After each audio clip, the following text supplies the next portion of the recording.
سبا به څه ټایم میلاو شو؟ چې څه ټایم ته وایې بس درشمه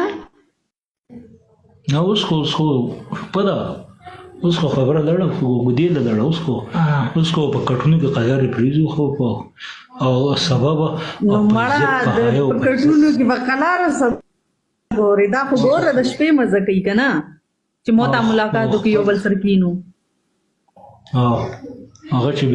هغه چې بیا د یو بل سره مونږ میلاو شو بیا به زمونږ خپل کور به او خپل به ووري نو په مزو به ورسره ښځه وختي خبره کومه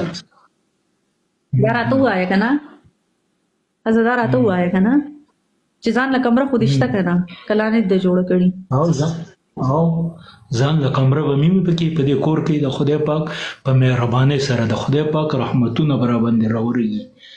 او پنسي کړی کټ مې ځان له هم جوړ کړلی هغه راسره جدا پروت دی او د خپل نیکه کور نه مې نه د څرمنې کټ هم راکوز کړلی هغه مې هم په هغې له پاسه پنسي کړلی اوس په خبره پوه شوې هغو کټونه مټونه مې ځان سره سکنډه کړلي صندوق یې راسره د یو په ځای دوه پرتې دي یو نوی دی بل زوړ دی اوس په خبره پوه شوې نور څه دي نور څه پکې ځان له چې پکې ایښي دي څه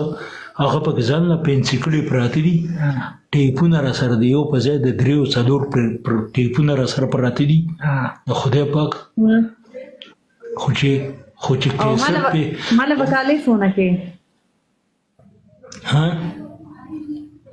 څومره کالۍ به راله کې کالۍ به راله څومره کې کې ویل کوم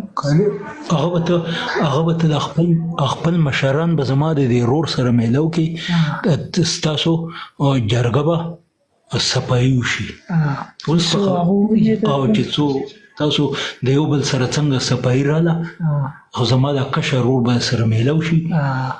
او نو هغه به زما په سر بیا خبره کوي په ما پسې دریم نمبر دی هغه دویم هم نه دی دریم نمبر دی خو نه مسته دانه خدای پاک په دې رونو کې مسته دانه راکړله په دې رونو کې بله خبره وره بختي مینه دې کړې ده چېرته یو کس بل یو بل شابه چېرته مینه دې کړې ده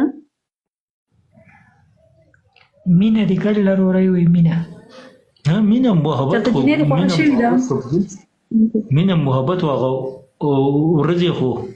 هغه زمونږ نه اوس شاته دي نه مونږ به تا ته هغه د کومه به داسې پنسي کړي لیکلي چې تا ته به اوس واپس بیانوم وې تېرې چپې هېرې که راتلونکې چپې شماره 16 یاره ښځه زما سره به څونه مینه کوي ما سره زمونږ د یو بل عمل خپل یو بل ته معلوم شو یو ته به زما عمل وینې او زه به ستا عمل وینم زما او ستا به پته پنسي کړې ولګي خو شکر په دې خوشحاله یم چې سم د عالمې ښځې زوی یم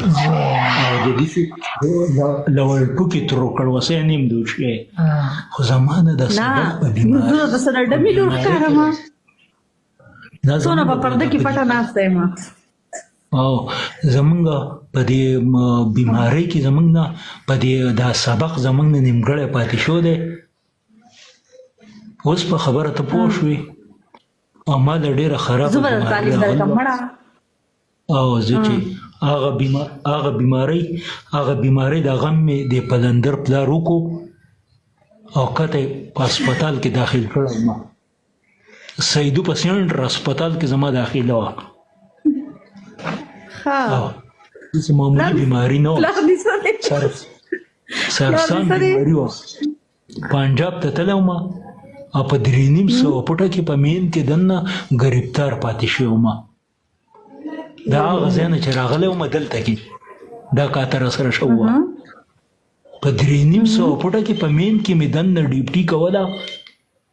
او د صابونۍ خاورې د رګ مې کنس اوس په خبره پوه شو